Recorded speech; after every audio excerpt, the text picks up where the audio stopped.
Lynchburg crossbar dent repair kit. Let's see if this will do anything. Howdy. You're just in time to see me work on this Jeep here. We got a little problem. It got backed into they got backed into something. Got backed in down here. You can probably see right here. It's got a dent here. It crinkled this up, pushed it up in here, and then it just crinkled this a little bit. So I'll get you in here a little closer so you can get a good look at everything. It's not terrible, but it's probably a good starter body job for somebody. It's got some tricks to it, but I think it'll turn out fairly well, and won't be too difficult. So get on in here and take a look at it. All right, like I said, it got hit down here initially. Pushed this up into here, and this I've done pulled it out a good bit. This was way up in there, and it really done a number on it. But you can see this is not factory. Somebody's been in here before. Now, I don't know if they backed it into something or what happened, but you know, you can see right here it's creased, and then down here it widened that gap and everything. But we'll see if we can get all that to come back. And it's not in terrible shape. Like I said, I've pulled a bunch of it out, but first thing we gotta do is get it jacked up, get the wheel off, and get the fender flare off, and then we can really get in here and see what we've got to deal with. So hang in there and let's see what happens.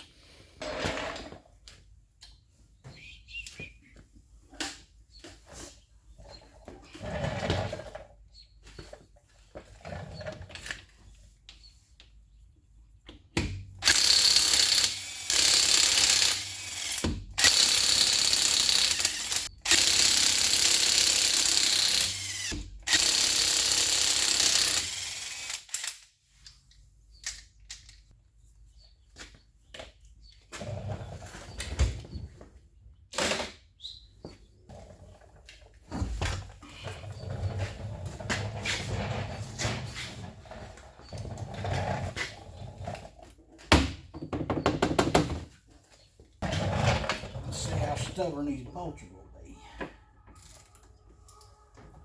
One down there. Oh, I think it might have broke.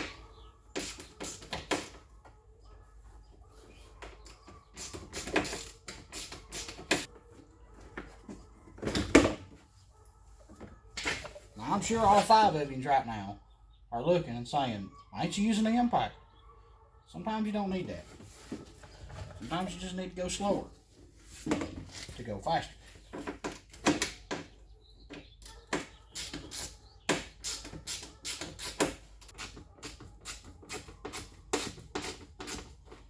Alright, we've got the fender flare off. I had to pull the inner fender out to get to the piece that traps the screw on the back side. Here again you can see the damage, and what I'm hoping will happen is we'll be able to pull on this and push and everything and save what's here without having to take it down to bare metal.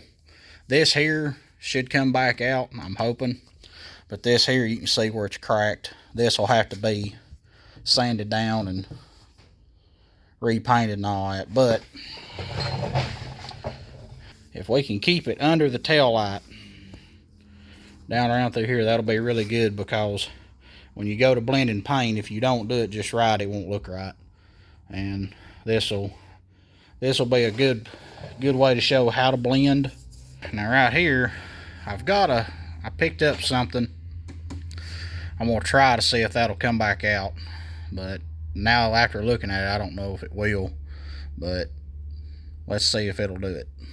I got a little carried away Usually when you get into something, you just kind of go after it until it's done. But got a lot of it back out straight. You can see right there. Got just a little bit of a high spot right there. But where all this was bashed in and still had a dent, there's just a little low spot right there. But this has pretty much come back out. That's good. And this here, I think if I have to, I can use a stud gun and yank on that for a little bit. But this right here, I've got something we're going to try, and I don't know if it's going to work. If not, it's no big deal. This is going to have to go down to bare metal anyways, because we're always this cracked now. But if it don't work, we'll run some studs in here and use stud puller. So let's go check out what I got. This here is the Pittsburgh crossbar dent repair kit. You can see you use hot glue and take those little pieces here and try to pull out those dents. So let's open this up and see what we got.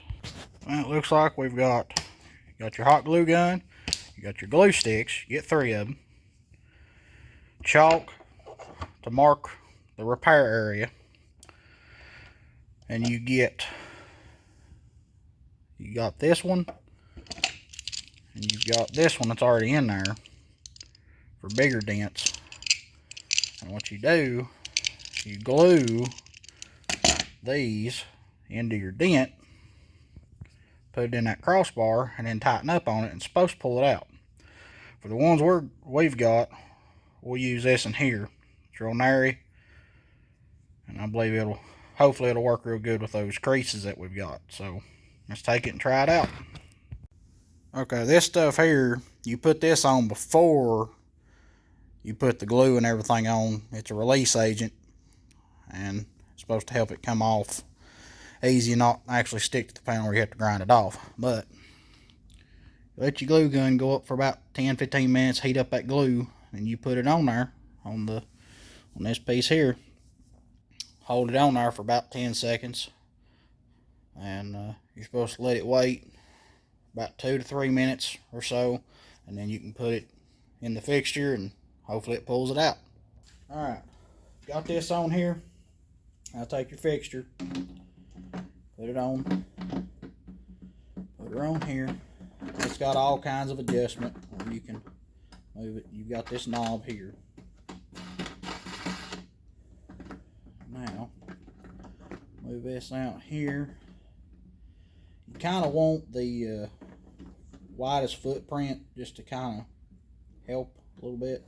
And then just go to tighten this, and hopefully it'll pull that dent right out. See, it popped off, and the dent's still there. So might not let it set long enough, or we may just end up having to use a stud gun and pull these out with studs. So we'll try it a couple more times and we'll see what happens. Alright, this is after work with the stud gun. You can see it looks it's a whole lot straighter. Right there. Oh yeah. Alright, one way you can do this if you have trouble like I do filling low spots, take a straight edge. Now, you can see there's a pretty good gap right there. Okay? But once you factor in for the paint thickness, and you come on around, say it looks really bad. But if you go down here where it ain't damaged from the factory, it's got a gap. So you take in that it's going to have that it's wavy from the factory, plus the thickness of that paint, and it's pretty close. And that right there, you can put filler on that, and it ain't no big deal. You can build that up really good. Now, the thing is with filler, you don't ever go over a 1/4 inch thick. I prefer not even an 1/8 inch, but Some people will pack it full. And another factor is when you're pulling on this with a stud gun, which right here, that's a stud gun, and then here's your slide hammer. And you can see how that works. You grip on the stud with that, and then you pull on it with that.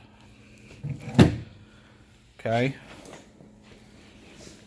When you're pulling on this, and you'll see the metal come back, and then when it stops, that's when you stop.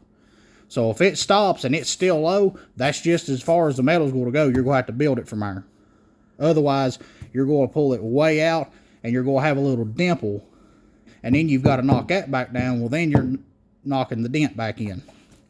So when the metal stops, you stop, and whatever it is, just leave it, and you'll have to build it up with filler. But very little filler is going to have to be applied to this.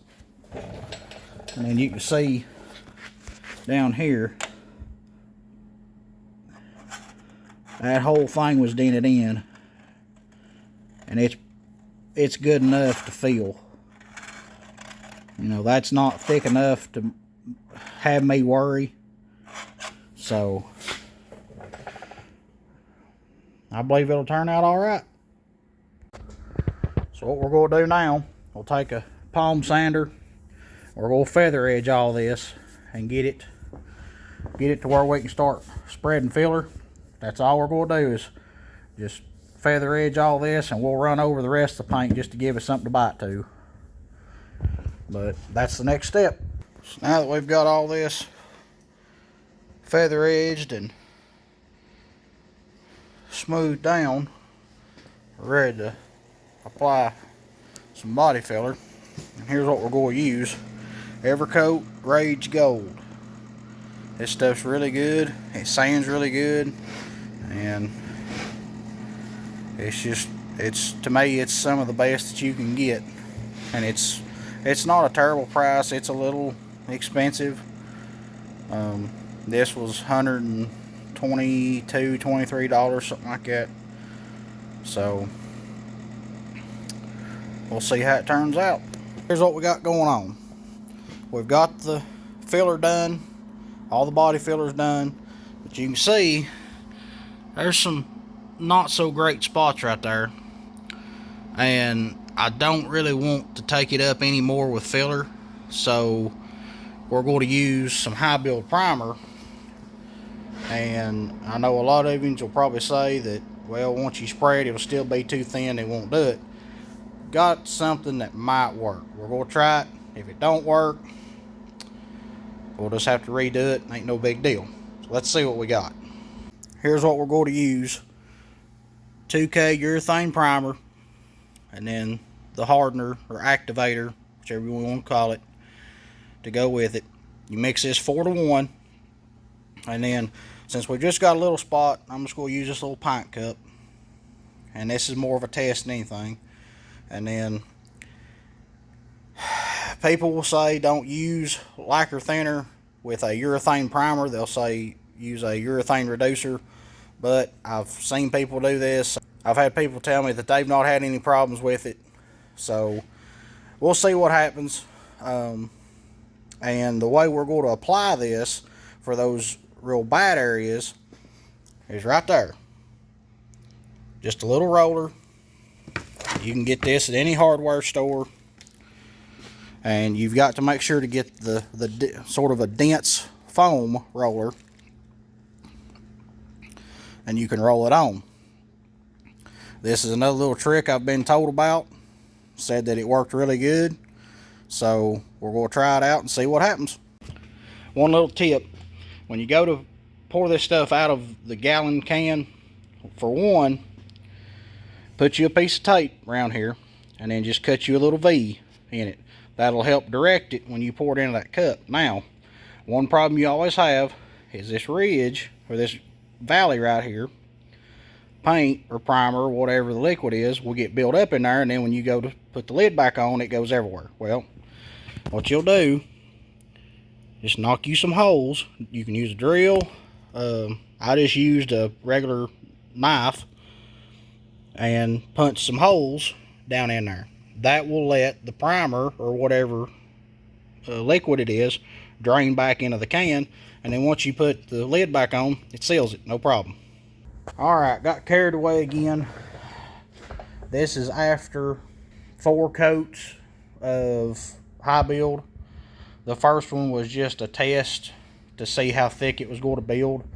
The next time I done 2 heavy coats, and when I say coats, I mean with the roller. The roller really helps it build quick and really puts a lot of material down. And after that, it was just a roll-on coat, pretty much just to make everything even and to put a little more material on, not much. And that seemed to really help. I mean, there you can see where I went through to bare metal and filler, but all those little low spots are gone, and there's just, now it's just getting this here to blend in here and everything, because this right here was terrible and now it's almost perfect. So using a roller with high build, definitely something I'll keep in my little arsenal when it comes to body work. So what we're going to do now is put probably 2 more thick coats on, kind of what I done this last time. 2 thick coats with the roller, and then let it set for let it flash for about 5 to 10 minutes, and then come back and put 1 more on top of that. And then this stuff's taking about 2 hours to dry. That's what it says on the can, and I tested it last night, and it takes about 2 hours. But after that, it's ready to sand. So I'll do the same thing what I done last night, and hopefully it'll turn out and be pretty relatively straight. Alright, we're back on the Jeep. We're going to spray it. Now some time has passed, and it's actually been about 3 months since we've done all this work. So, and the reason for that, you don't always have to do that because professional body shops don't. But if you want a real good finish, which I just done this because there was some other stuff that needed to get done in between all this. But if you'll let your body work sit out for 3 to 6 months outside, it'll get hot and cold, hot and cold. You'll get rained on, everything. And it'll help everything shrink, because all body work shrinks. I don't care what anybody says. So we've let this sit for 3 months, and now we've got it. We've scuffed it. We've got it masked off. All it's left to do is spray it and clear it. So let's see what we can do. Alright, this is after 4 coats of paint and 4 coats of clear. And I know you're going to see them. There's some runs right there. But we'll take care of that in the wet sanding and the buffing stage.